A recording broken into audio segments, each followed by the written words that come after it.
예, 안녕하세요. 백두산 금융연구소의 백두산입니다. 8월 6일 화요일 방송 시작하도록 하겠습니다. 우선은요, 어제 저녁에 미국이 빠졌습니다. 그죠? 어제 저녁 미국이 급락이 나왔습니다. 급락이 나온 이유는 여러분도 아시다시피 중요한 이슈가 터졌기 때문이죠.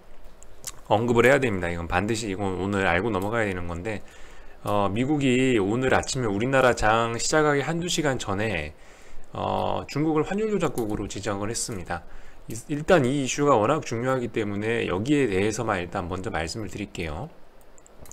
환율 조작국이 지정됐다는 것은 본격적인 미국과 중국의 환율 전쟁이 시작되었다는 내용이고요.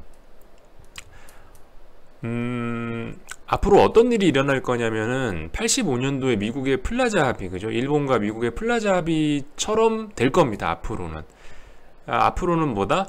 그러니까 이제 위안화 약세 시절, 달러 강세 시절이 가고 본격적인 달러 약세와 신흥국 통화 강세의 시간이 온다는 거죠. 근데 이제 다만 여기서 이제 문제가 뭐냐면요. 말씀드렸다시피 지금은 그 논리와 이성이 통하지 않는 시장이라고 말씀드렸습니다. 그렇기 때문에 오늘 하루 시장 충격은 불가피해요. 오늘 시장 충격은 불가피해. 그나마 다행인 거는 지금 이렇게 아침에 개파락을 적당히 해서 시작한다는 게 일단 이게 다행입니다. 사실 그래서 이 환율 조작국 지정과 관련돼서 여러분들이 아셔야 될 내용은, 이거는 일단 단기적으로는 오늘 하루 내일 이렇게 보면은 이건 정말 큰 쇼크예요. 이거는 심리적으로 악재이기 때문에 안 좋은 게 맞지만 중장기적으로는 주식에 굉장히 많이 도움이 되는 그런 겁니다. 그 외에 뭐 중국이 미국 채권을 팔아제낀다 이런 내용이 있습니다만은 솔직히 그거는 별 상관이 없는, 그거는 뭐 시장에 그렇게 영향을 미치지 않는 그런 부분이라서 거기에 대해서는 뭐 딱히 언급하지 않겠습니다. 제일 중요한 건 환율인데, 어쨌든 여러분들, 그러니까 오늘 8월 6일이 본격적인 이제 미국과 중국의 환율 전쟁이 시작되는 날이라는 걸 아셔야 되고, 본격적으로 이제 금융시장에 어떠한 좀 뭐라고 할까요? 좀 큰 변화가 좀 나타나는 날이라고 해야 될까? 오늘이 그 시작이라 해야 될까? 그럴 것 같습니다. 1년 반 동안 지금 주식이 빠졌지 않습니까? 그죠? 1년 반 동안 주식이 빠지고 나서 지금 이제 현재 그 폭락, 투매가 진짜 무서운 투매까지 나왔습니다. 반등을 하려면은 말씀드렸다시피 두 가지 케이스가 있을 거예요. 우선 한 가지 케이스는 뭐 며칠 전에 9.11 테러 비슷하다고 말씀드렸던 것처럼 어마어마한 공포를 거기다 더함으로 인해서 시장 자체가 더 빠질 수가 없게 만들어서 반등하는 방법이 하나가 있고요. 또 하나의 반등 방법은 뭐 2008년 금융위기 때처럼 어떤 문제를 실질적으로 해결해 주는 겁니다. 예를 들면 2008년에 반등했던 거는 결국 미국 은행들이 스트레스 테스트를 실시하면서 거기서 그 시장 신뢰가 회복이 되면서 이렇게 올라갔거든요. 그렇기 때문에 이번에 만약에 반등을 한다면은 제가 봤을 때 오히려 환율 조작국 지정이란 사건이 이 미중 무역 분쟁에서 나올 수 있는 그 모든 악재는 다 나온 셈이고, 그리고 오히려 금융시장 호재로 제 생각엔 봐야 될 것 같습니다. 솔직히 저거 미친놈 아니야, 저걸 어떻게 호재라고 생각해 라고 하실 수도 있겠지만은, 결론적으로 달러 약세를 불러온다는 점에서 제가 봤을 때는 이거는 일종의 약간 좀 악재의 탈을 쓴 호재라고 봐야 될 것 같아요.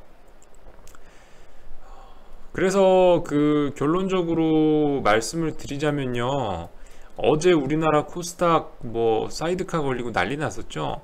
제가 봤을 땐 거의 다 온 것 같아요. 이 차트를 저 모양을 만들어 놓고, 코스닥 150입니다 차트를 이 모양을 만들어 놓고, 코스피 선물도 차트를 이 모양으로 만들어 놓고, 이 각종 종목들을 다 개차반 내놓은 이 상황에서 솔직히 물론 더한 악재가 나올 수도 있겠지만은, 제가 봤을 때는 그래요. 제가 봤을 때는 여기서 주식이 추가적으로 쉬지도 않고 더 급락하기는 어려워요. 그게 기술적으로 불가능합니다. 왜냐면은 말씀드렸죠. 주식이란 게 왜 한다? 돈 벌기 위해서 하는 거다.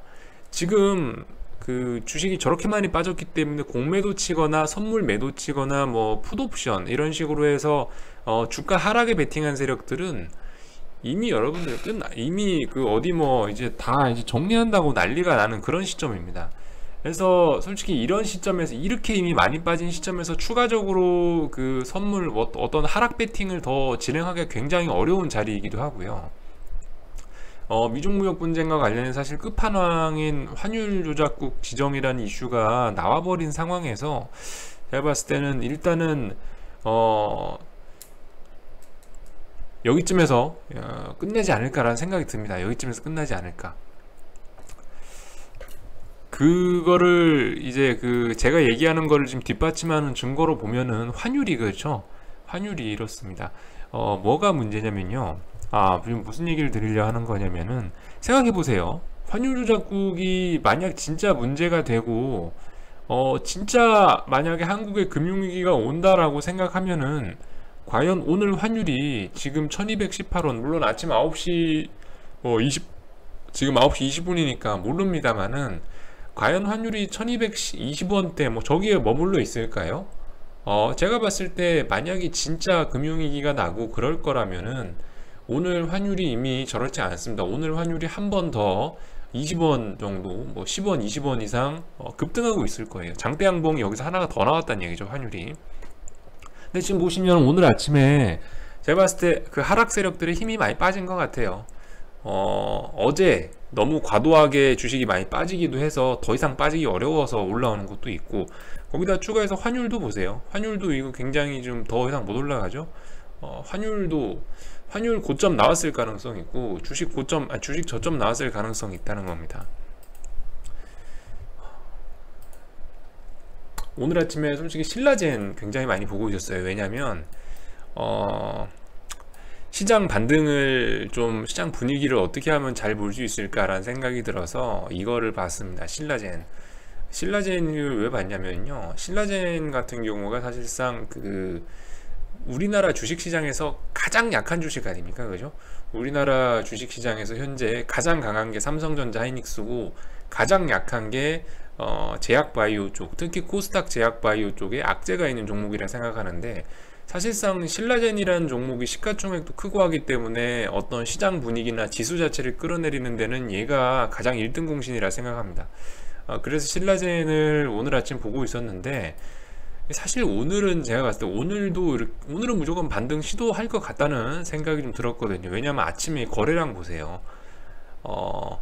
아침 9시 땡 하자마자 시초가 아침 9시 동시호가 시작하자마자 거래량 800만 주 터졌거든요. 계산해봤으면 얼마인지 한 아침에 15,300원이었으니까 하한가 출발했으니까 15,300원에 800만 주 하면 1,500억이에요. 누군가 신라젠에 1,500억치 배팅을 했습니다. 더 이상 하한가는 없어 이러면서, 물론 앞으로 더 빠질 수 있을지 어쩔지 모르겠지만 일단 단기적으로는 여기가 끝이다 라고 일단은 1,500억을 배팅한 거죠. 지금 현재로선 거래대금이 약 3,000억이 넘어가고 있습니다. 제가 봤을 때는 신라젠이 반등하고 이렇게 되면은 사실 추가적으로 어떤 더 하락을 기대하고 이러기는, 시장의 추가적인 하락이나 뭐 종목들의 추가적인 투매는 여기쯤에서 일단락되지 않을까라는 게 일단 제 생각입니다. 정말 어쨌든 깝깝한데요. 정말 상황이 깝깝하긴 깝깝한데, 지금 여러분들이 보고 계신 이 광경은 뭐냐면은 이게 사실 2008년 금융위기급의 그러한 위기는 아니고요. 이거는 쉽게 말해서 이거는 한 5년마다 저도 정확하게 수치는 모르겠습니다만은 IMF나 2008년 금융위기가 10년에 한 번씩 터지는 그런 급, 코스피가 반토막 이상, 코스닥은 4분의 1 토막, 5분의 1 토막, 이런 게 10년 만에 한 번씩은 진짜 메이저급 채권 시장의 위기가 동반된 그런 거라고 생각한다면, 이번 거는 솔직히 그죠? 중형 태풍급 정도다. 아마 뭐 5년에 한 번 정도 오는 뭐 그 정도 급인 것 같습니다. 솔직히 뭐 5년이라는 숫자는 그냥 제 머릿속에서 지금 대충 떠올리는 숫자고요. 뭐 근거는 없습니다만은, 어쨌든 10년 만에 한 번 오는 게 IMF나 2008년 금융위기급이라 생각한다면은, 지금 이 위기는 사실 어떤 채권 시장의 그런 위기를 동반하지는 않고 신용이나 유동성의 문제를 동반하지는 않기 때문에 이거는 중형급, 자그마한 문제에 불과하다고 생각합니다. 그래서 이게 만약에 이제 좀 잘 해결된다면은 오히려 앞으로 올 그 10년에 한 번 오는 그런 금융위기는 저 뒤로 오히려 2년, 3년, 5년 뒤로 좀 밀리는 효과가 있고, 지금 자리에서 만약에 이제 반등해서 잘 해결이 된다면은 앞으로 2, 3년간은 정말 아무 걱정 없이 마음 편하게 주식시장을 바라볼 수 있는, 왜냐면 앞으로 계속 오를 거거든요. 여기가 지금 저점일 가능성이 굉장히 높아지거든요. 만약 여기서 잘 해결된다고 하면 앞으로 2, 3년 이상은 정말 아무 주식이나 들고 가도 너무나 마음 편한 그런 상황이 일어날 가능성이 높다고 생각이 됩니다. 워낙 중요한 날이고 해서 좀 얘기를 좀 길게 했습니다.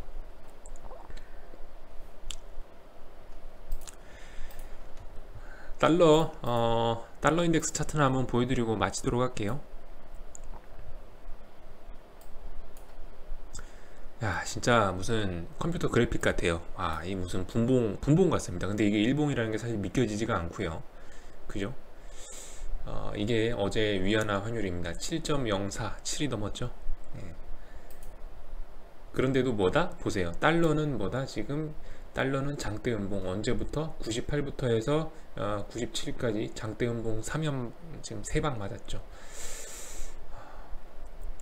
본격적인 어쨌든 그 무역전쟁, 환율전쟁의 시작은 앞으로 달러 약세를 불러올 것이다. 달러 약세가 어떻게 올 것인가 내심 궁금했는데 이렇게 오는 것 같습니다.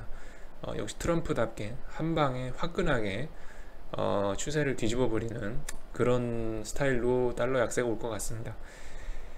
하여튼 여러분들 잘 견뎌봅시다. 정말 어려운 때예요. 10년 만에 한 번 온 그런 때이기 때문에 거의 뭐 10년은 아니고 한 5년 정도, 제가 봤을 때 한 그 중형 태풍급이기 때문에 하여튼 오늘 장 잘 보고 계시면은 분명 여러분 인생에 어마어마한 경험으로 남으실 것 같습니다. 긴 얘기 안 하겠습니다. 여기서 마칠게요.